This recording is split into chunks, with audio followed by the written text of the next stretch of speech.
Hi everyone, it's Amy from the Warrior Programme. I've got that crazy light pattern going on. It's not a wallpaper. So I wanted to check in today to chat to you about the difference between building muscle and building strength. I think it's something we all can get confused about a little bit in the training world, so I wanted to help with that today.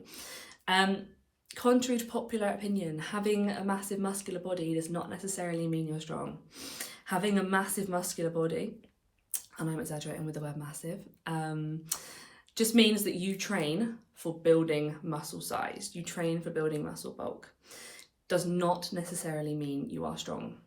Sometimes it can mean both, which is awesome, but not all the time.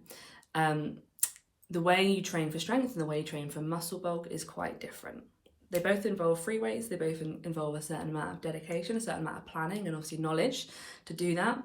But in short, somebody who is training for muscle bulk will tend to split their training up between certain body parts, and they will kind of go after one body part to effectively knacker it out, to train it in as many different ways and give it as much of a load as possible.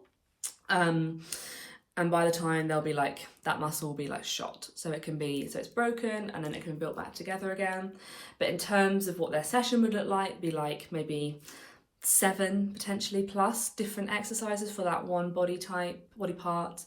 And they'll be doing high level reps most of the time, between 8 and 20, because they really want to just like get that full on like burny feeling, that full on like exhaustion for that muscle at some point in the session, not necessarily every single set. Somebody trains for strength is going to train in a much shorter rep range, so between 1 and 5 on the whole, although they may still do some higher rep sets. They're going to be working with a heavier weight, likely, than somebody who's training for muscle mass.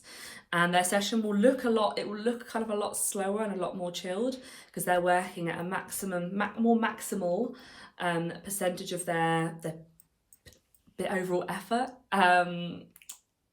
for these periods when they are training, rather than trying to completely knacker the muscle. So they'll do a set of say 3 reps, it's like 8% of the max they could do, and then they'll be chilling out for 3 to 5 minutes to lower their heart rate back down to where it was for their resting, because they're not wanting to annihilate a muscle group to make it grow back bigger. They are wanting to to reach those maximal effort potentials, and in order to do that, for your next set, to repeat that same performance, you need to lower your heart rate back down again. For that reason, it's really important to understand these things as being separate. So you don't get disappointed when you kind of do something you think is going to work for everything and then it doesn't. You've got to approach these things in segments. It's also kind of really important to refer back to kind of a lot of the really popular classes that sell themselves based on strength. The chance, in my opinion, of getting stronger in a real way, in a healthy way that doesn't result in any injuries or any kind of funny movement patterns, of classes like Body Pump, I think are really, really slim. No shit on Body Pump, it's really good for a lot of things. It's just really good at introducing people to weights, really good at improving people's fitness. You can improve strength on a small level, but the best instructor in the world can't teach a class of 30 people how to squat properly for themselves. They can give a demo, they can give the odd tweak here and there, but they can't help you build those fundamental ways of moving that are going to help you get stronger and move better longer term. And yeah, just being specific. Running on a treadmill will not make you stronger, and it will not make your muscles grow. It will make you faster, depending on how you're doing it. It will make your efficiency of how you use oxygen, so effectively what fitness means, how quickly you can recover from things, it will improve that.